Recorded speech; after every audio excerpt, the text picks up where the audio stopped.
Kolkata RG Kar medical കോളേജിൽ വനിതാ doctor ബലാത്സംഗത്തിനിരയായി കൊല്ലപ്പെട്ട സംഭവത്തിൽ ഇന്ത്യൻ മെഡിക്കൽ അസോസിയേഷന്റെ പണിമുടക്ക് സമരം ആരംഭിച്ചു. രാജ്യവ്യാപകമായ ഒപികൾ ബഹിഷ്കരിച്ചാണ് സമരം. സംഭവത്തിൽ സിബിഐ അന്വേഷണം പുരോഗമിക്കുകയാണ്. 4 PG ട്രെയിനി ഡോക്ടർമാരെ കൂടി ചോദ്യം ചെയ്തു. ക്രൂരകൃത്യം നടക്കുമ്പോൾ പ്രിൻസിപ്പലായിരുന്ന സന്ദീപ് ഘോഷിന് സമൻസ് അയച്ചിട്ടുണ്ട്. സ്വാതി സന്തോഷ് കൂടുതൽ വിവരങ്ങളുമായി ചേരുന്നുണ്ട്. സ്വാതി, ഈ കേസിൽ ബന്ധപ്പെട്ട നിയമ നടപടികൾ കൂടുതൽ ഊർജിതമായി മുന്നോട്ട് പോകണമെന്ന വലിയൊരു ആവശ്യം ഈ സമരക്കാർക്കുണ്ട്. ഇതിനോട് ഐക്യദാർഢ്യം പ്രഖ്യാപിച്ചുകൊണ്ട് ഇപ്പോൾ രാജ്യവ്യാപകമായി ഇന്ത്യൻ മെഡിക്കൽ അസോസിയേഷന്റെ പണിമുടക്ക് സമരം ആരംഭിച്ചിരിക്കുന്നു. വിവരങ്ങൾ എങ്ങനെ? കാവ്യ സൂചിപ്പിച്ച പോലെ തന്നെ ഈ മെഡിക്കൽ കോളേജിൽ PG ട്രെയിനി ഡോക്ടർ കൊല്ലപ്പെട്ട സംഭവത്തിൽ വലിയ തരത്തിലുള്ള പ്രതിഷേധമാണ് ട്രെയിനി വിദ്യാർത്ഥികളുടെ ഭാഗത്തു നിന്നുണ്ടാകുന്നത്. അതിനോടൊപ്പം തന്നെയാണ് ഇന്ന് ഇന്ത്യൻ മെഡിക്കൽ അസോസിയേഷൻ കൂടി ഈ പ്രതിഷേധവുമായി രംഗത്ത് വരാൻ ആഹ്വാനം ചെയ്തിട്ടുള്ളത്. രാവിലെ 6 മണിയോടെ തന്നെ രാജ്യവ്യാപക പ്രതിഷേധം വിവിധയിടങ്ങളിൽ ആരംഭിച്ചിട്ടുണ്ട്. 24 മണിക്കൂർ നീണ്ടു നിൽക്കുന്ന പ്രതിഷേധത്തിൽ OP അടച്ചിട്ടുകൊണ്ടാണ് അല്ലെങ്കിൽ OP ബഹിഷ്കരിച്ചുകൊണ്ടാണ് പ്രതിഷേധവുമായി മുന്നോട്ട് പോകാൻ തീരുമാനിച്ചിട്ടുള്ളത്. അതേസമയം മറ്റ് അടിയന്തര അത്യാഹിത വിഭാഗങ്ങളൊക്കെ തന്നെയും പ്രവർത്തിക്കും എന്നുള്ള അറിയിപ്പ് കൂടി നൽകിയിട്ടുണ്ട്. അതിനിടെ ഇതുമായി ബന്ധപ്പെട്ട CBI അന്വേഷണം ഇപ്പോൾ പുരോഗമിച്ചുകൊണ്ടിരിക്കുന്ന സാഹചര്യമുണ്ട്. ബന്ധുക്കളുടെ ഭാഗത്തു നിന്ന് തന്നെ ഈ വിഷയവുമായി ബന്ധപ്പെട്ട് ഡോക്ടർമാർക്കടക്കം പങ്കുണ്ട് എന്ന തരത്തിലുള്ള ആരോപണങ്ങൾ ഉയർന്നതിന് പിന്നാലെ വലിയ തരത്തിലുള്ള അന്വേഷണത്തിലേക്ക്, പ്രത്യേകിച്ചും CBI അന്വേഷണത്തിലടക്കം അതിന്റെ ഒരു മന്ദഗതിയിലുള്ള പോക്കിനെതിരെയും ബന്ധുക്കൾ രംഗത്ത് വന്ന സാഹചര്യം ഉണ്ടായിരുന്നു. എന്തായാലും ഇപ്പോൾ കഴിഞ്ഞ ദിവസം 4 ഡോക്ടർമാരെ കൂടി, അതായത് PG ട്രെയിനി ഡോക്ടർമാർ 4 പേരെ കൂടി CBI ചോദ്യം ചെയ്യാൻ വിളിപ്പിക്കുന്ന സാഹചര്യം ഉണ്ടായിട്ടുണ്ട്. അതോടൊപ്പം തന്നെ ഈ പ്രൊട്ടസ്റ്റുമായി ബന്ധപ്പെട്ട് കഴിഞ്ഞ ദിവസം പ്രതിഷേധിച്ചവർക്ക് നേരെ അക്രമം അഴിച്ചുവിടുന്ന ഒരു സാഹചര്യം ഉണ്ടായിരുന്നു. ആ കേസുമായി ബന്ധപ്പെട്ട് 25 പേരെ അറസ്റ്റ് ചെയ്തിട്ടുണ്ട്. എന്തായാലും കൂടുതൽ ഡോക്ടർമാരെ ചോദ്യം ചെയ്യേണ്ടി വരും എന്ന് തന്നെയാണ് അന്വേഷണ സംഘം വ്യക്തമാക്കുന്നത്.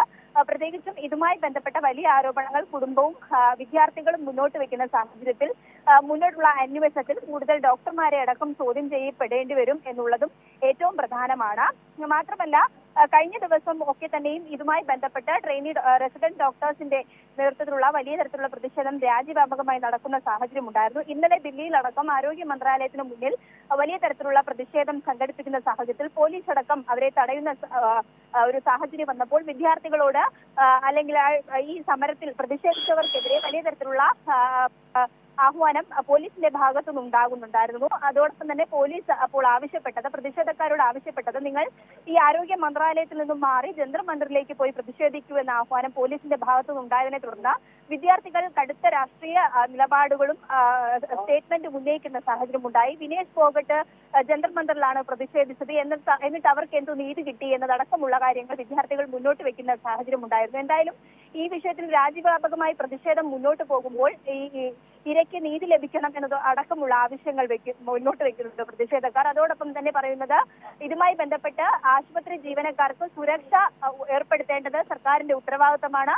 അതോടൊപ്പം അവിടെ ഏറ്റവും പ്രധാനപ്പെട്ട ഒരു കാര്യം സ്വാതി, ഇപ്പോൾ കോടതിയുടെ ഭാഗത്തു നിന്ന് തന്നെ വലിയ തോതിലുള്ള പരാമർശങ്ങളും ഇടപെടലുകളും ഉണ്ടാകുന്ന ഒരു ഘട്ടമുണ്ട്. ഈ പ്രതിഷേധക്കാർക്ക് നേരെ അത് അടിച്ചമർത്തുന്ന രീതിയിൽ ഒരു സമീപനം സ്വീകരിക്കുന്നതിനെതിരെ രൂക്ഷമായ ഭാഷയിലുള്ള വിമർശനം അത് നാടിന്റെ നാനാകോണിൽ നിന്നും ഉയർന്നു വരുന്ന ഒരു സന്ദർഭം കൂടിയാണ്. ഏത് രീതിയിലും ഇപ്പോൾ ഈ പ്രതിഷേധത്തെ അടിച്ചമർത്താനുള്ള ഒരു നീക്കം, നിലപാട് അത് സർക്കാരിന്റെ അടക്കം ഭാഗത്തു നിന്ന് ഇപ്പോൾ ഉണ്ടാകുന്നു എന്നതാണ് മനസ്സിലാക്കേണ്ടത്. കൂടുതൽ പ്രതിഷേധക്കാരെ അടക്കം അറസ്റ്റ് ചെയ്ത് മാറ്റുന്ന സമീപനം ഇപ്പോഴും തുടരുകയാണോ?